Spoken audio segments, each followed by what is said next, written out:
El amanecer en las costas de Baja California Sur parecía ofrecer un cuadro de absoluta calma. El mar, sereno y casi cristalino, reflejaba la luz del sol como si nada perturbara la rutina turística de la región.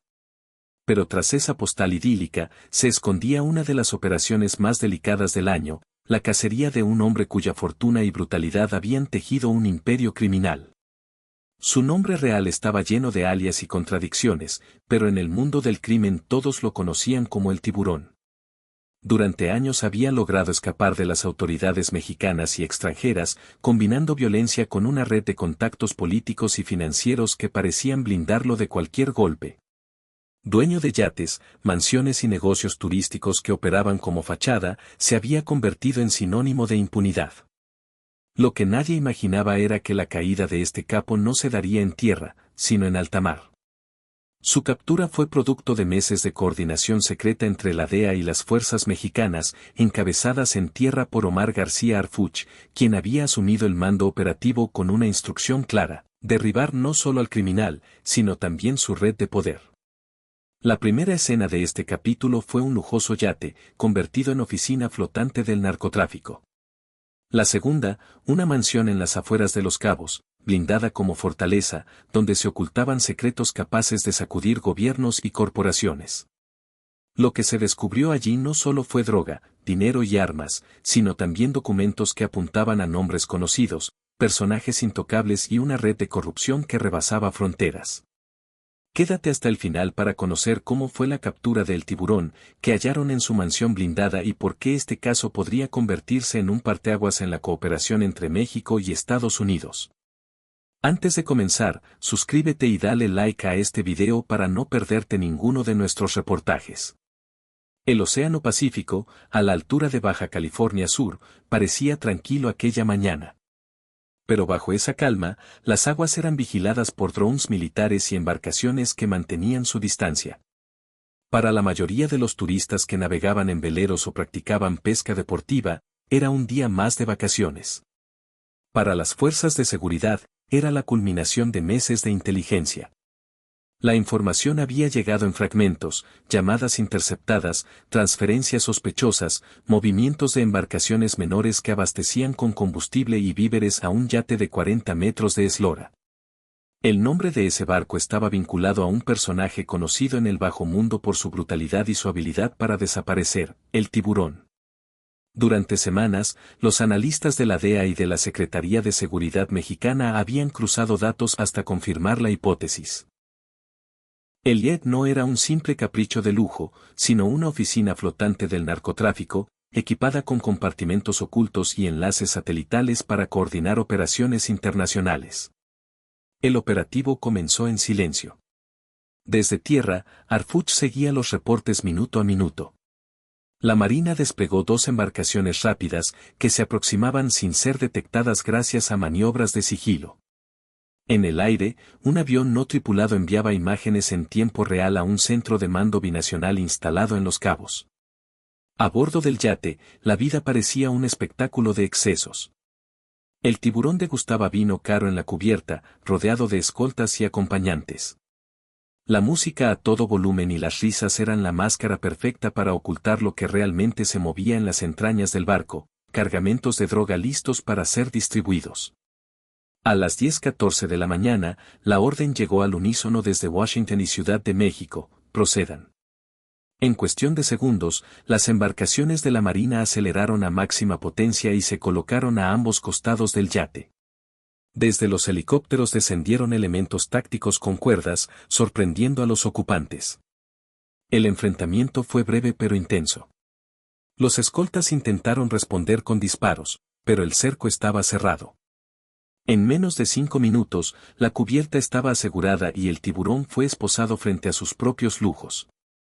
La imagen de aquel hombre, que durante años había representado el poder de la impunidad, reducido por agentes encapuchados, marcó el inicio de su caída. La primera inspección reveló lo esperado y más: paquetes de cocaína escondidos en compartimentos, armas largas de uso exclusivo militar y dispositivos de comunicación satelital. También se encontraron documentos financieros que apuntaban a cuentas en paraísos fiscales. El barco no era solo un refugio, era el centro neurálgico de un imperio criminal que ahora quedaba al descubierto. Mientras tanto, Harfuch preparaba la segunda fase. Si el yate era la vitrina del poder del tiburón, la mansión en Los Cabos era el verdadero tesoro, el lugar donde se escondían los secretos que podían sacudir a políticos, empresarios y autoridades a ambos lados de la frontera. Mientras el tiburón era trasladado en helicóptero hacia una base naval bajo un fuerte dispositivo de seguridad, la atención del operativo se movía a tierra firme. La segunda fase tenía un objetivo claro, la mansión en las afueras de Los Cabos, el símbolo más visible de su imperio y, al mismo tiempo, el escondite de información sensible. La propiedad era una construcción monumental. Muros de más de 3 metros rodeaban un terreno de varias hectáreas que incluía jardines impecables, una alberca olímpica, bodegas, muelle privado y un helipuerto. Desde el aire, parecía más un resort de lujo que una residencia privada. Sin embargo, informes de inteligencia apuntaban a que en esas paredes se guardaban bóvedas con dinero, archivos comprometedores y, posiblemente, evidencia de la red de corrupción que lo había protegido durante años.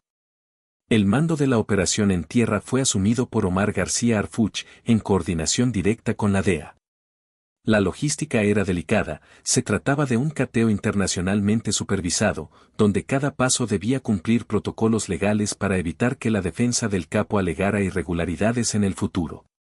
A las 3:45 de la tarde, un convoy de más de 20 vehículos blindados irrumpió en la zona residencial. La escena sorprendió a los vecinos, empresarios extranjeros y familias adineradas que tenían casas de descanso cerca del área. La presencia de decenas de uniformados, marinos con armas largas y agentes encubiertos rompió el silencio habitual de aquel sector exclusivo. La irrupción fue rápida. Con herramientas hidráulicas y explosivos controlados, los equipos tácticos abrieron las puertas principales en segundos. Una vez dentro, la mansión fue dividida en cuadrantes para su inspección, dormitorios, oficinas, bodegas, sótanos y áreas de recreación. Nada quedaría sin revisar.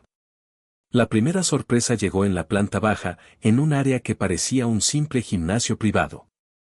Tras una pared falsa, los agentes descubrieron una habitación blindada.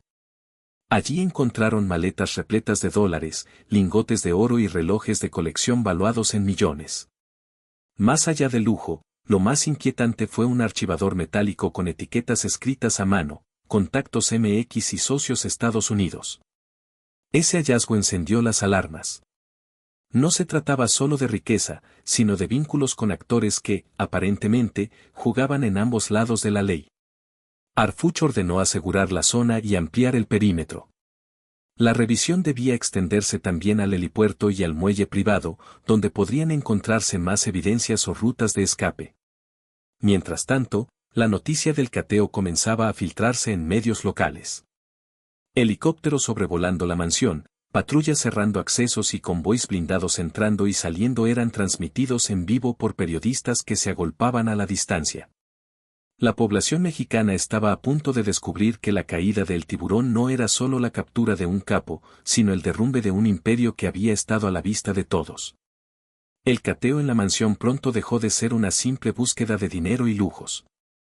Lo que se encontró en las siguientes horas reveló la verdadera magnitud del poder del tiburón.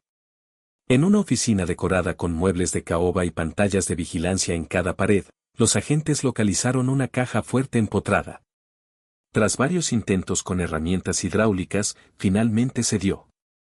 Dentro había carpetas con sellos oficiales, copias de contratos de obra pública y facturas ligadas a empresas fantasma. Los nombres de varios funcionarios aparecían escritos junto a cifras millonarias en dólares. Para los investigadores, era como descubrir la contabilidad paralela de un Estado corrupto. Entre esos documentos sobresalía una lista codificada, apodos, números de teléfono y claves bancarias.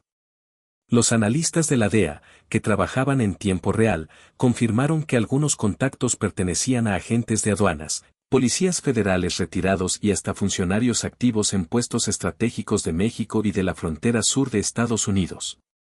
No era solo una red criminal nacional, era una trama binacional de corrupción. El hallazgo no terminó ahí. En un sótano oculto bajo el garaje, los equipos encontraron un arsenal digno de un ejército, rifles de asalto, ametralladoras, lanzagranadas y miles de cartuchos. Lo más alarmante fue que varias armas tenían grabadas insignias oficiales de corporaciones de seguridad, lo que confirmaba el tráfico interno de armamento desde instituciones que, en teoría, debían combatir al crimen. Junto a las armas, había uniformes tácticos con insignias falsas, chalecos antibalas de uso exclusivo y drones equipados con cámaras térmicas. Todo formaba parte de un sistema de espionaje y contrainteligencia que le permitía a El Tiburón anticipar movimientos de las autoridades locales. Pero lo que realmente estremeció a Harfuch fueron los dispositivos electrónicos asegurados. En discos duros y memorias USB había registros de transferencias bancarias por más de $200 millones en menos de 5 años, canalizados a cuentas en paraísos fiscales. El dinero estaba disfrazado bajo empresas turísticas y navieras internacionales que operaban como fachadas legales. El descubrimiento cambió la naturaleza del operativo. Lo que había comenzado como la captura de un capo se transformó en la exposición de un sistema donde el crimen organizado y la corrupción institucional trabajaban de la mano. Harfuch, consciente del riesgo, ordenó reforzar el perímetro. Lo encontrado allí no solo comprometía a sicarios o testaferros, sino también a personajes con poder político y económico que no tardarían en reaccionar. Los agentes sabían que esas pruebas eran dinamita pura. Y aunque apenas estaban en la mitad de la revisión, ya era evidente que la mansión de los Cabos no era un refugio, sino la caja negra de un imperio criminal que ahora quedaba al descubierto. La atmósfera en la mansión era cada vez más densa. Lo que en un inicio parecía un cateo más, se había convertido en un hallazgo de proporciones históricas. Cada nuevo documento, cada memoria USB y cada carpeta con nombres ponía sobre la mesa la fragilidad de las instituciones y la profundidad de la corrupción. La DEA reaccionó con rapidez.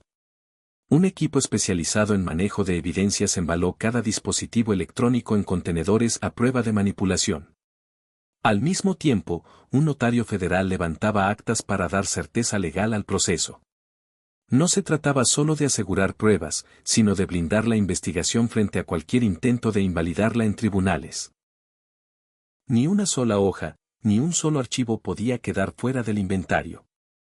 Harfuch, consciente del peligro, tomó decisiones estratégicas.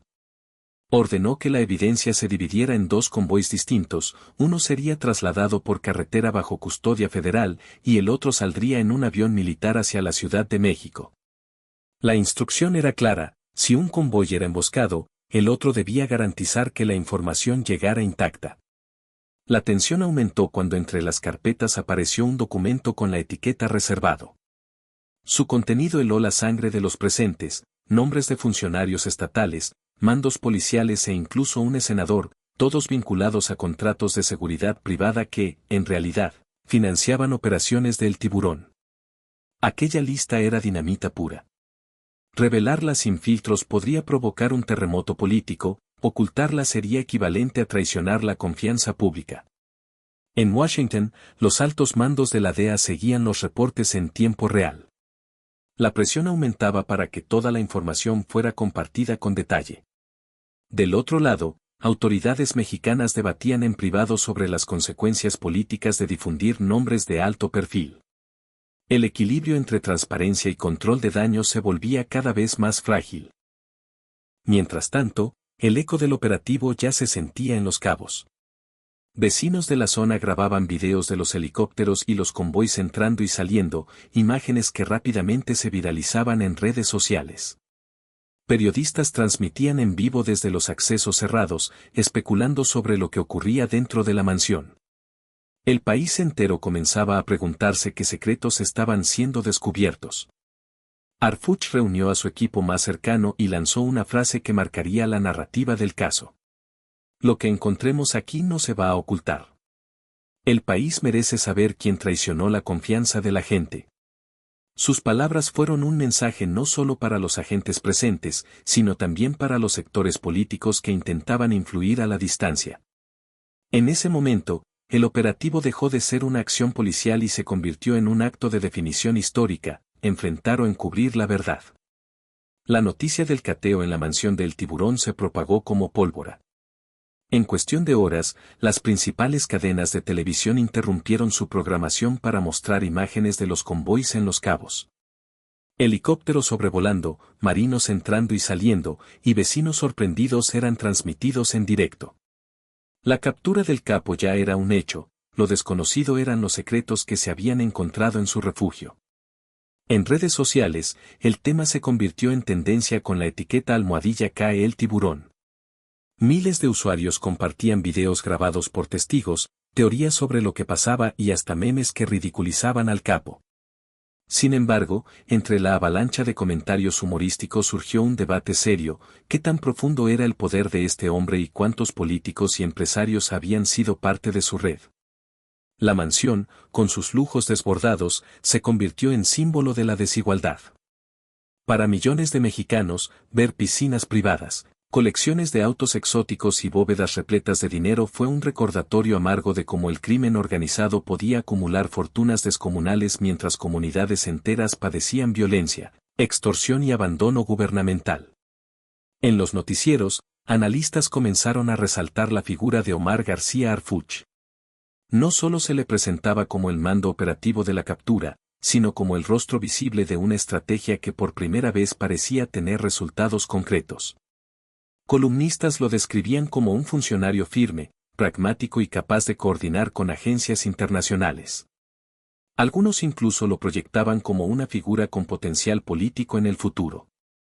En las calles, la reacción era contradictoria. Por un lado, había celebraciones discretas, comerciantes y vecinos que decían sentirse más seguros tras la captura.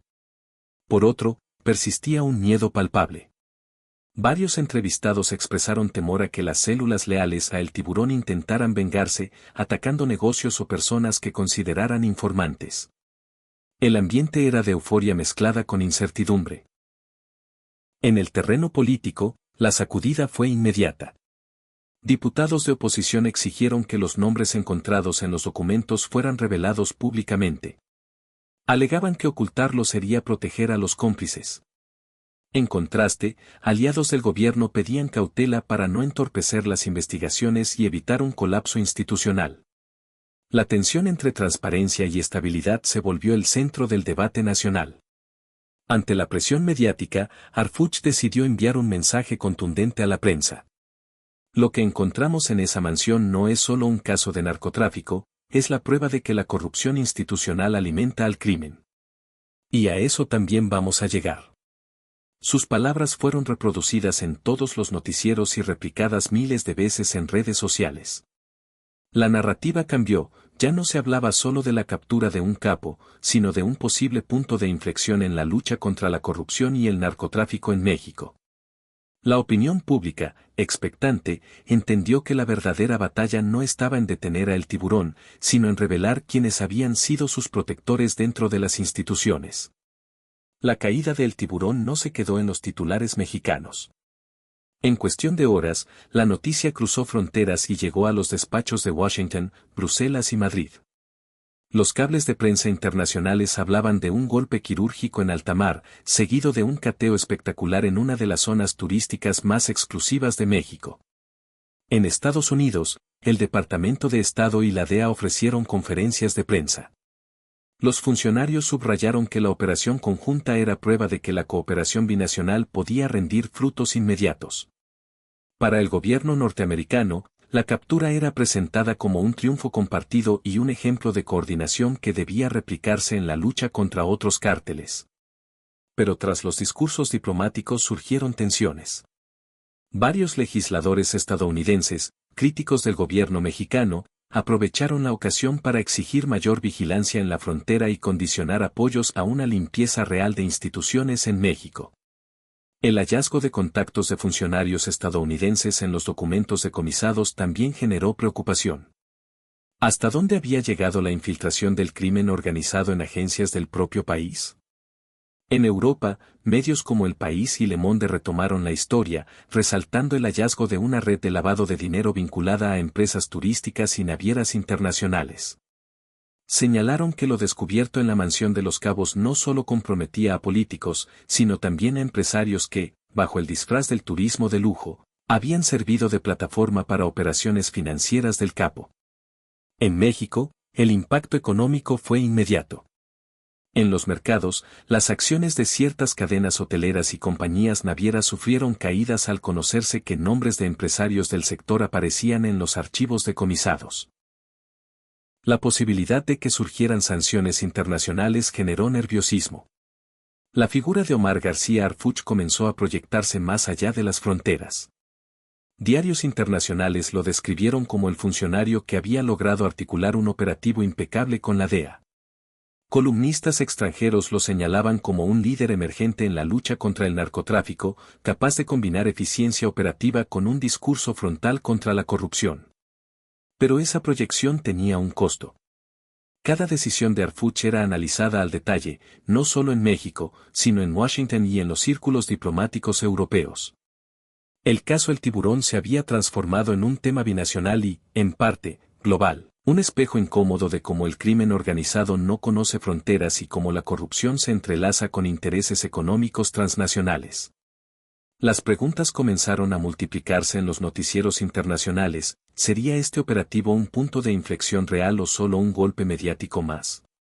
¿Estarían México y Estados Unidos dispuestos a compartir riesgos, información y responsabilidades de manera duradera, o la desconfianza histórica volvería a imponerse? Lo cierto es que, con la caída del Tiburón, quedó claro que la batalla no se libraba solo en las calles o en el mar, sino también en los escritorios de quienes, desde el poder, deciden qué verdades se revelan y cuáles se ocultan. El caso El Tiburón pasó de ser un operativo más en la agenda de seguridad a convertirse en un parteaguas. No se trataba únicamente de la captura de un capo ni del cateo de una mansión llena de lujos. Lo que estaba en juego era la revelación de un sistema entero que había permitido que un criminal viviera protegido, operando con normalidad bajo el disfraz del turismo de lujo.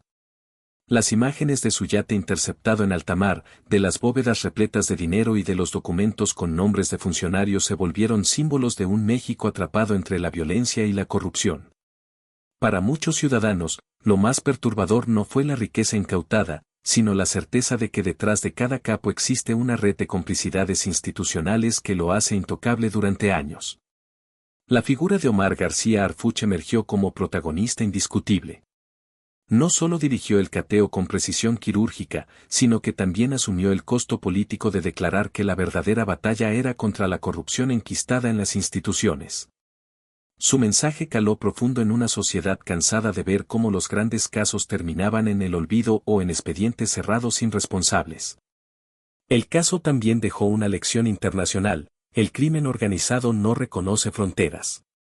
Conexiones financieras en paraísos fiscales, empresarios de renombre, funcionarios en Estados Unidos y México, todos aparecían en la red del Tiburón. La pregunta no era solo cómo llegó tan lejos, sino cuántos más operan bajo las mismas condiciones en distintos rincones del mundo. La caída del Tiburón fue, en apariencia, una victoria. Pero la verdadera batalla apenas comienza.